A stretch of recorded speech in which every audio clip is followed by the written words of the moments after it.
Hi hello I am Nisha, welcome back to my channel. അപ്പോൾ ഇന്നത്തെ video തുടങ്ങുമ്പോൾ ഒരു കാര്യം പറയാം കേട്ടോ. ഞാൻ നേരത്തെ ഒരു വീഡിയോ അപ്ലോഡ് ചെയ്തിട്ടുണ്ട്, അത് ഗീവുമായിട്ട് ബന്ധപ്പെട്ടാണ്. അപ്പോൾ അതിൻ്റെ പ്രൊസീജിയറും കാര്യങ്ങളും ആണ് അതിൽ പറയുന്നത്, ആ വീഡിയോ പറയുന്നത്. അതുകൊണ്ട് ആ വീഡിയോ ഒന്ന് കണ്ടു നോക്കുക. നെക്സ്റ്റ് സൺഡേ ആണ് ഗീവ് അവയുടെ വീഡിയോ വരുന്നത്. പക്ഷേ ഇതിൽ ഞാൻ എല്ലാം എന്താണ് പ്രൊസീജിയറും എന്താണ് പ്രൈസ് എന്നൊക്കെ അതിൽ പറയുന്നുണ്ട്. അപ്പോൾ ഈ വീഡിയോ കാണാത്തവർ ഈ മുകളിൽ കാണുന്ന ഐ ബട്ടണിൽ ക്ലിക്ക് ചെയ്ത് കാണാം കേട്ടോ. എന്നിട്ട് മാക്സിമം ആൾക്കാർ പങ്കെടുക്കുക.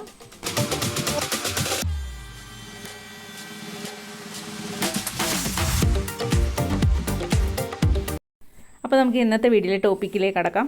ഇന്നത്തെ ടോപ്പിക്ക് കത്രികയാണ്. അപ്പോൾ തുടക്കക്കാർക്കൊക്കെ നല്ല കൺഫ്യൂഷനായിരിക്കും ഏത് കത്രിക വാങ്ങണം. നമ്മൾ കടയിൽ ചെന്ന് ചോദിക്കുമ്പോൾ, ഒരു കടയിൽ ചെന്ന് ചോദിക്കുമ്പോൾ കാണിക്കുന്ന കത്രിക ആയിരിക്കില്ല മറ്റേ കടയിൽ ചെന്ന് ചോദിക്കുമ്പോൾ കാണിക്കുന്നത്. അല്ലെങ്കിൽ ഒരാൾ പറഞ്ഞിട്ട് ചെല്ലുമ്പോഴും അവരെടുത്ത് കാണിക്കുന്നത് ഇത് തന്നെയാണെന്ന് പറഞ്ഞ് നമ്മളങ്ങോട്ട് കൺവിൻസ് ചെയ്യിക്കും.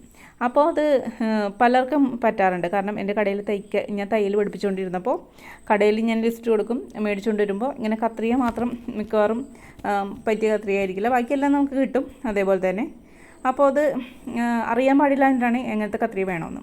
അപ്പം ഞാൻ ആദ്യ കാലത്തൊക്കെ ഉപയോഗിച്ചിരുന്ന കത്രികയാണ് കേട്ടോ ഇത് ബ്രാസിൻ്റെ പിടിയുള്ളത്. ഭയങ്കര പാടാണ് ചില കത്രികയൊക്കെ ഇത് കട്ട് ചെയ്യാൻ. എൻ്റെ കൈവിരലിലൊക്കെ ഇത്രയും തഴമ്പ് വന്നത് ഈ കത്രിക ഉപയോഗിച്ചിട്ടാണ്.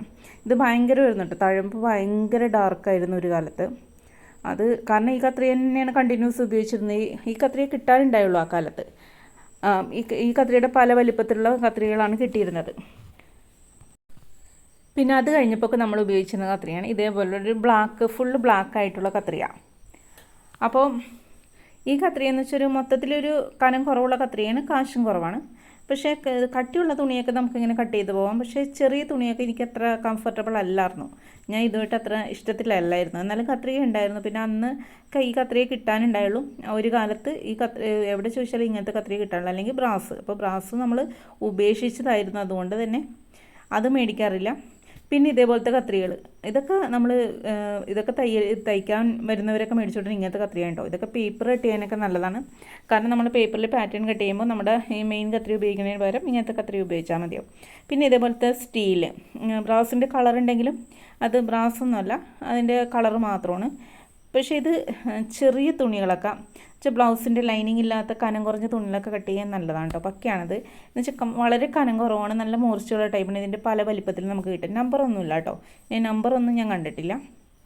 പിന്നെ ഞാൻ കുറേ കാലമായിട്ട് ഉപയോഗിക്കുന്ന മോഡലാണ് ഇത്. നമുക്ക് ഇതിൻ്റെ കവർ കാണുമ്പോൾ പറയാം ഇത് ചൈനീസ് പ്രൊഡക്റ്റാണ്, പക്ഷേ നല്ല അടിപൊളി പ്രൊഡക്റ്റാണ്. ഇങ്ങനത്തെ കത്രികയും കൊണ്ട് നമുക്ക് ഏത് തുണിയും കട്ട് ചെയ്യാം. കനം കുറഞ്ഞ തുണിയും കനം കൂടിയ തുണിയൊക്കെ കട്ട് ചെയ്യാം. അപ്പോൾ ഇതിൻ്റെ വലിപ്പം അനുസരിച്ച് ഇതിൻ്റെ നമ്പറാണ് കാണിക്കുന്നത്. അപ്പോൾ പല കമ്പനികളും പല രീതിയിലുള്ള നമ്പറാണ് ഉപയോഗിക്കുന്നത്.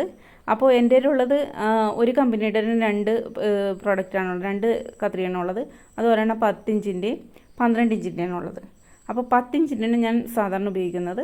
പിന്നെ 12 ഇഞ്ചിൻ്റെ കട്ടിയുള്ളതൊക്കെ കട്ട് ചെയ്യാനായിട്ട് നല്ലതാണ്. കട്ടിയുള്ളതെന്ന് വെച്ചാൽ കൂടുതൽ തുണികൾ ഒപ്പം നൈറ്റിയൊക്കെ നമ്മൾ ഓർഡർ എടുത്ത് ചെയ്തിരുന്ന കാലത്ത് നമ്മൾ ഇത് 12 ഇഞ്ചിൻ്റെയാണ് ഉപയോഗിച്ചിരുന്നത്.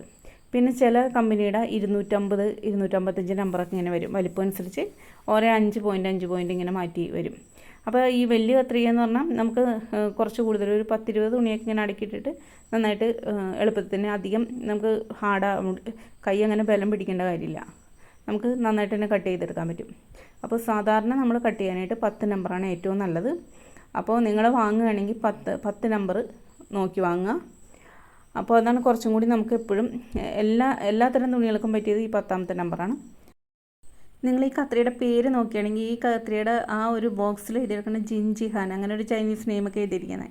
അപ്പോൾ അതുകൊണ്ട് തന്നെ ഇങ്ങനത്തെ ഒരു കവറൊക്കെ കണ്ടാൽ നമ്മൾ ഈ കത്രിക എടുത്ത് നോക്കുക. അപ്പോൾ നിങ്ങൾക്ക് കാണുമ്പോൾ മനസ്സിലാവില്ല കത്രിയുടെ ആ ഒരു ഷേപ്പ്. ഇതിൻ്റെ സ്ക്രൂവിന് ഒരു പ്രത്യേകത ഉണ്ട്, അത് ബ്രാസ് കളറാണ്. അപ്പോൾ അങ്ങനെയൊക്കെയാണ് നിങ്ങൾ നോക്കുക കേട്ടോ.